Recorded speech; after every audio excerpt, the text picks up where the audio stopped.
Johnson of the Oosterhout Free Library. Have you ever made a blanket fort before? If you have, you know that you probably need a blanket and some furniture and your imagination, of course. But did you know that you also need science? You do. You need to think like an engineer, and that's what we're going to do today. First, I'm going to start with a story, and then we're going to build a fort with things that you can find around your house and science. And the book that I'm going to share with you is about a little girl named Ruby, and she's always full of ideas. One day she finds some boards and she decides to build something. She asks her brothers to help build with her, and they laugh at her. They tell her she doesn't know how to build anything. And the book that I'm going to share with you is called The Little Red Fort. What do you think will happen? Let's find out. The Little Red Fort by Brenda Mayer and pictures by Sonia Sanchez and published by Scholastic. Ruby's mind was always full of ideas. Look at Ruby there. I think she's in the bathroom, thinking about all cool plans. One day she found some old boards. Who wants to help me build something? She asked her brothers. Oscar Lee pretended not to hear her. Rodrigo gave her a look that could melt popsicles. Jose almost fell off the fence. You don't know how to build anything, they said. Ruby shrugged. Then I'll learn. She looks determined. And she did.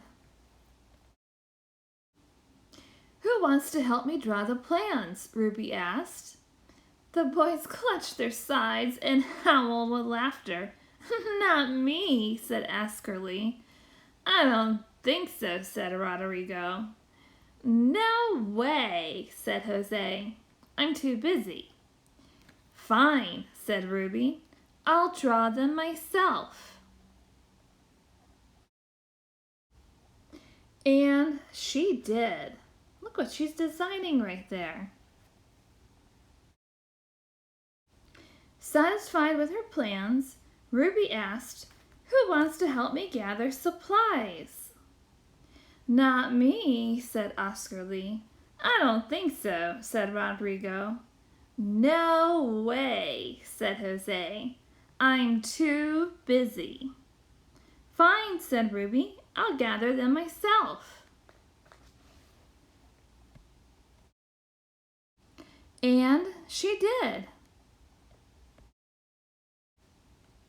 When all the supplies were gathered, Ruby asked, Who wants to help me cut the boards? Not me, said Oscar Lee. I don't think so, said Rodrigo. No way, said Jose. I'm too busy. Fine, said Ruby. I'll cut them myself. And she did.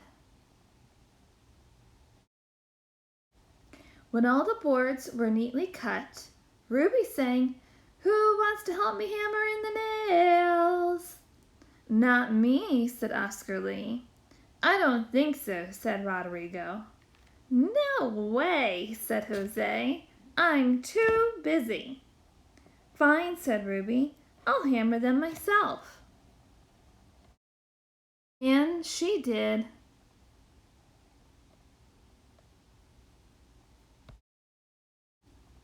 Soon, Ruby's creation was complete. Who wants to play in my fort? She called. Me, said Oscar Lee.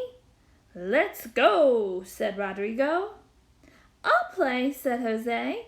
I'm not busy anymore. Not so fast, Ruby said. You didn't help me draw the plans, or gather the supplies, or cut the boards, or hammer the nails. You said I didn't know how to build. And you laughed at me. I'm going to play in the fort by myself.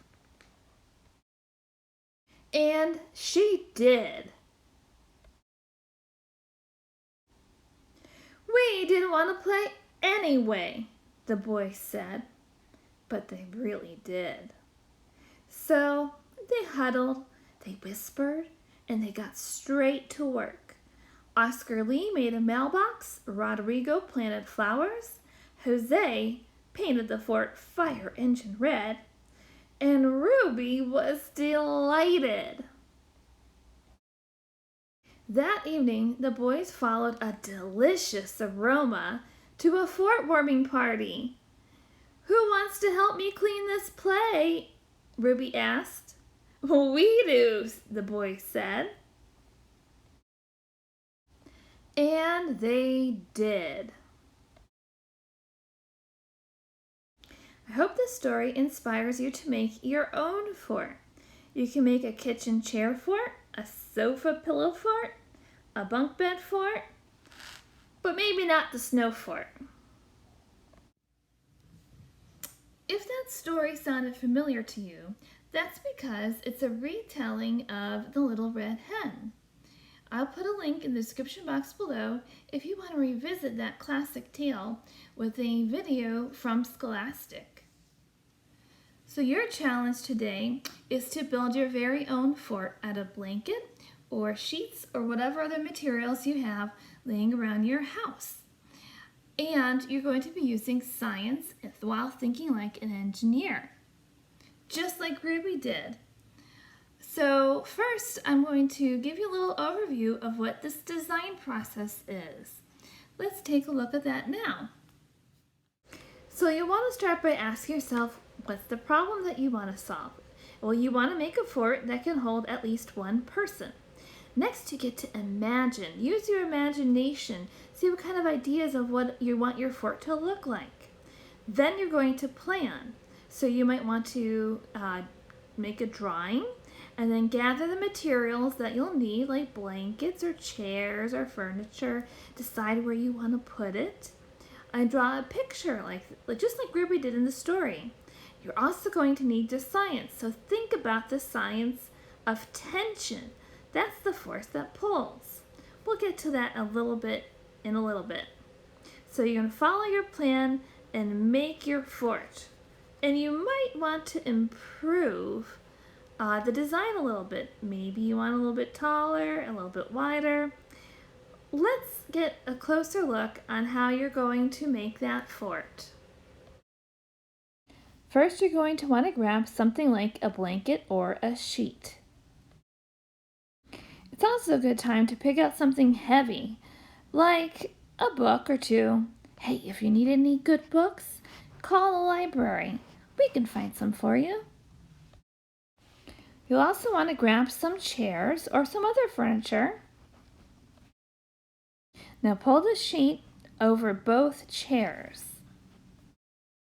Now you're going to want to pull that sheet tight. And now this is where the science come in, because you need that tension, which is the force that will keep the sheet and your blanket fort up. So you're going to want to pull it nice and tight. And this is where the book comes in. Now place your books or heavy objects down on each end of where the sheet is. And you'll need that to keep that force or the pull of the sheet tight so that your structure remains standing. Isn't that cool? Now here's the fun part. You get to test out your your fort. So grab a pillow, grab a book, maybe even a snack, and see how well you can fit in your fort and have fun. If you wanted to improve your design or try a different type of fort, this one involves some string. So you tie it to here we see a bed or some other piece of furniture. And then you tie it to, here we see like a doorknob, anything that you have in your house. And there you have your new kind of fort. Now you're going to want to need something heavy to anchor it down, so you have that force called tension. Have fun! Now that you've made your blanket fort, maybe you want to change the design a little bit. Maybe you might want to make it a little bit taller, a little bit wider. Maybe you want to put some lights in there so you can read a book. You might even want to challenge yourself and try to make a pillow fort. I'd included a link in the description box below to a video that shows the science behind and some tips on making a pillow fort. But whatever your design is, if you send a picture of it to children's@luzernelibraries.org, you can get extra bonus points as part of the Summer Reading Club. And if you haven't signed up for Summer Reading Club, there's still time, so please sign up today. Have fun, and I'll see you next time.